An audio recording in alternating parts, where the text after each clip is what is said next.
राहुल गांधी अब दिल्ली में एक्टिव हो गए हैं। दिल्ली को लेकर राहुल गांधी का खतरनाक प्लान भी सामने आ रहा है। सूत्रों के हवाले से खबर है कि दिल्ली की ओखला सीट पर कांग्रेस दंगे की आरोपी रही इशरत जहां को उम्मीदवार बना सकती है। सूत्रों के मुताबिक कांग्रेस मुख्यालय में सीईसी की बैठक में राहुल गांधी ने इशरत जहां के नाम की पैरवी की। राहुल गांधी ने कहा कि जो जेल जाकर एक आइकॉन की तरह उभरा है, पार्टी को ऐसे नेताओं को टिकट देना चाहिए। अभी दिल्ली की ओखला सीट पर कांग्रेस ने किसी उम्मीदवार को नहीं उतारा है, लेकिन माना जा रहा है कि राहुल गांधी के कहने के बाद इशरत जहां को टिकट देने पर फैसला हो सकता है। आप सोचिए क्या पॉलिटिक्स चल रही है बॉस। ये इशरत जहां कौन है जिसकी पैरवी कहा जा रहा है, सूत्र कह रहे हैं कि राहुल गांधी कर रहे हैं। इशरत जहां साल 2020 में आपको याद होगा दिल्ली दंगे हुए थे, उसकी आरोपी है। इशरत जहां कांग्रेस की पूर्व पार्षद भी रही है, वो एक वकील भी है। दंगों के आरोप में इशरत जहां 2 साल जेल काट चुकी है। 14 मार्च 2022 को इशरत जहां को जमानत मिली थी। इसी साल दिल्ली की कोर्ट ने इशरत जहां समेत 12 लोगों के खिलाफ हत्या का प्रयास, दंगे का आरोप तय किया है। तब कोर्ट ने कहा कि पहली नजर में इस बात का आधार दिख रहा है कि आरोपियों ने गुनाह किया है। कोर्ट ने यह बातें उन चश्मदीदों के बयान के आधार पर कहीं जिसमें बताया गया था कि दंगों के दौरान इशरत जहां ने भीड़ को उकसाया था और पुलिस के साथ झड़प भी की थी। सोचिए, ऐसे ऐसे लोग कैंडिडेट बनाने की बातें चल रही हैं। वो असदुद्दीन ओवैसी ने तो कर ही दिया। अगर राहुल गांधी के कहने पर कांग्रेस इशरत जहां को टिकट देती है तो यह दिल्ली में बड़ा मुद्दा हो जाएगा। ऐसा ही दाव दिल्ली के चुनाव में असदुद्दीन ओवैसी चल चुके हैं। ओवैसी ने भी दिल्ली की मुस्तफाबाद सीट से ताहिर हुसैन को कैंडिडेट बनाने का ऐलान किया है, जबकि ताहिर हुसैन दिल्ली दंगों का वो आरोपी है जो आज तक जेल में बंद है। जिसे दंगों का मास्टरमाइंड तक कहा गया, जमानत तक नहीं मिली, वो आदमी बन गया कैंडिडेट असदुद्दीन ओवैसी का। और अब कहा जा रहा है कि कांग्रेस हो सकता है कि इशरत जहां को टिकट दे। आप सोचिए बॉस, क्या पॉलिटिक्स है इन लोगों की। एक तरफ दिल्ली चुनाव में इस तरह की खिचड़ी पक रही है, कांग्रेस दंगे के आरोपियों को टिकट देने पर विचार कर रही है। दूसरी तरफ कांग्रेस संविधान की बड़ी बड़ी बातें भी कर रही है। अंबेडकर सम्मान सप्ताह मना रही है। बाबा साहब अंबेडकर पर राज्यसभा में अमित शाह ने जो बयान दिया था, उसके विरोध में कांग्रेस पार्टी के कार्यकर्ताओं ने आज दिन भर सड़क पर प्रदर्शन भी खूब किया, माहौल बनाया। जबकि इस मामले में अमित शाह सफाई दे चुके हैं, उनका पूरा बयान सामने आ चुका है। लेकिन कांग्रेस को लग रहा है कि नहीं बॉस, दलित वोट के लिए पकड़े रहो इसको। गृह मंत्री का इस्तीफा मांग रहे हैं वो। जयराम रमेश क्या कह रहे हैं एक बार सुनिए, फिर बताता हूं कि आज योगी आदित्यनाथ ने कैसे राहुल गांधी को जवाब दिया। एक ही इसका हल है इस स्थिति का जो हम मांग कर रहे हैं। हमारे अध्यक्ष जी ने मांग की थी राज्यसभा के अंदर, फौरन गृह मंत्री को बर्खास्त करना चाहिए, इस्तीफा ले लेना चाहिए और गृह मंत्री को माफी मांगनी चाहिए। पीएम मोदी के खिलाफ विपक्ष को कोई मुद्दा मिलता नहीं, इसलिए कभी मोदी संविधान खत्म करने जैसे नैरेटिव चलाते हैं, कभी अमित शाह को बाबा साहब अंबेडकर के अपमान पर घेरते हैं। इस मुद्दे को लेकर आज बीएसपी ने भी यूपी में जगह जगह प्रदर्शन किया। बीएसपी कार्यकर्ताओं ने गृहमंत्री अमित शाह से माफी की मांग की। बाबा साहब अंबेडकर के मुद्दे पर कांग्रेस हमलावर है तो बीजेपी भी अटैकिंग मोड में है। बीजेपी ने आज इस मुद्दे पर अपने सारे मुख्यमंत्री उतार दिए। सुनिए सीएम योगी और सीएम फडणवीस ने कैसे कांग्रेस को जवाब दिया, फिर बताता हूं कि धक्का मुक्की कांड पर योगी आदित्यनाथ ने राहुल गांधी को क्या सुना दिया।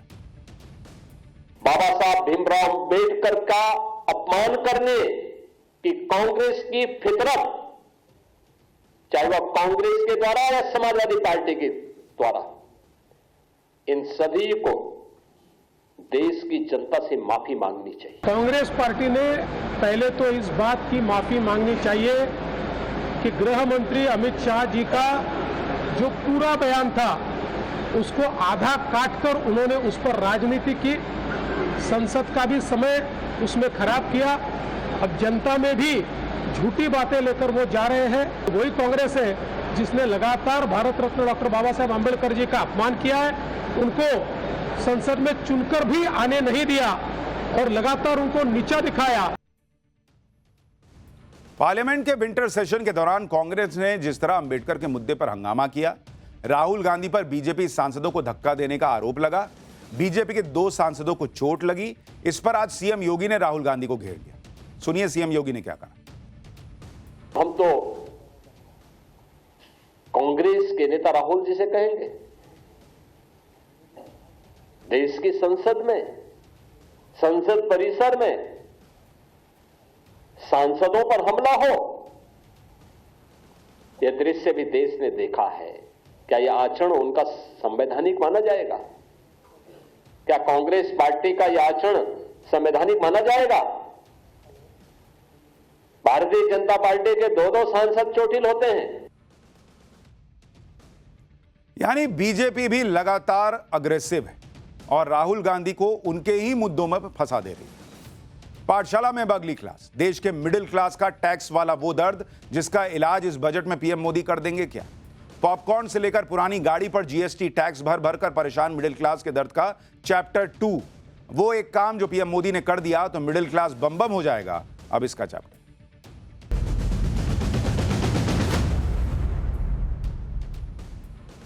भाई, प्रधानमंत्री नरेंद्र मोदी ने देश की इकोनॉमी को रॉकेट बना रखा है, सच है। प्रधानमंत्री मोदी ने दुनिया में बढ़ती महंगाई के बीच भारत में महंगाई को थाम रखा है, सच है। प्रधानमंत्री मोदी के आने के बाद देश में इंफ्रास्ट्रक्चर का विकास तेजी से हुआ है, 100% सच है। लेकिन एक बड़ा सच यह भी है कि आम आदमी यानी मिडिल क्लास देश के विकास में योगदान देने के लिए चुपचाप जो टैक्स पे टैक्स भरे जा रहा है, वो ना अब उसको अंदर ही अंदर बहुत कचोट रहा है। और उसको उम्मीद भी उन्हीं नरेंद्र मोदी से है जिनके राज में ये टैक्स लग रहा है। उसे लगता है कि मोदी जी कुछ ना कुछ तो मिडिल क्लास के लिए जरूर सोचेंगे। और इसलिए पाठशाला में हमने कल भी पॉपकॉर्न से लेकर पुरानी गाड़ी पर लगने वाली जीएसटी का चैप्टर खोला था। पाठशाला में कल जब हमने टैक्स का चैप्टर खोला तब से हर जगह उसकी चर्चा हो रही है। पाठशाला का कल का हमारा चैप्टर भयंकर वायरल भी हुआ क्योंकि टैक्स का मामला ही ऐसा है। आम आदमी का यह दर्द है जो कोई बात करने को तैयार नहीं, लेकिन हमने पाठशाला में वो मुद्दा उठाया।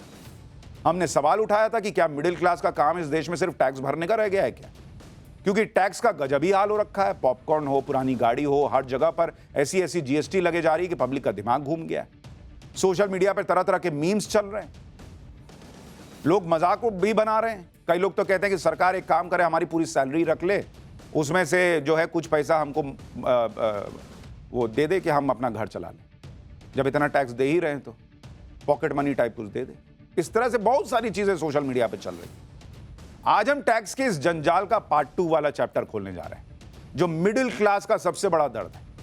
आज केंद्र और राज्य सरकारों को देखना चाहिए कि कैसे मिडिल क्लास एक चीज पर कई बार टैक्स भर भर के पगला चुका है, क्योंकि राज्य सरकारें भी ले रही है भाई। और ये जो जीएसटी काउंसिल होती है, इसमें सारे पार्टियां जिनकी सरकारें राज्यों में, उनके फाइनेंस मिनिस्टर होते हैं बॉस, सब मिलकर निर्णय लेते हैं। तो वहां कोसने के लिए कि ये हो गया वो हो गया सब हैं, लेकिन इसमें सब मिलकर फैसला लेते हैं। लेकिन ये सारी बातें आपको बताऊं उससे पहले कंफ्यूजन दूर करना जरूरी है, जो कंफ्यूजन यूज्ड कारों को बेचने पर चल रहा है। हमने कल आपको बताया था कि पुरानी गाड़ियां बेचने पर लगने वाला टैक्स 12% से बढ़ाकर 18% हो गया है। वित्त मंत्री निर्मला सीतारमण ने भी यही कहा था कि जिस दाम में कार खरीदी गई और जिस दाम में बेची जा रही है उसके अंतर पर 18% टैक्स लगेगा। लेकिन वित्त मंत्री ने पुरानी गाड़ी बेचने पर लगने वाले टैक्स पर जो भी कहा था उसमें कुछ कंफ्यूजन था।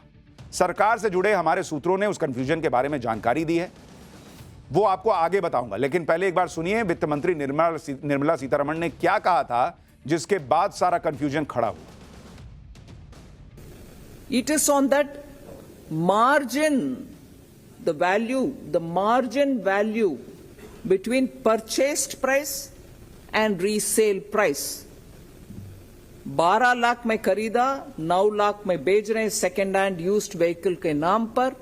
On the margin is only this 18% is being put, as would be for any used car.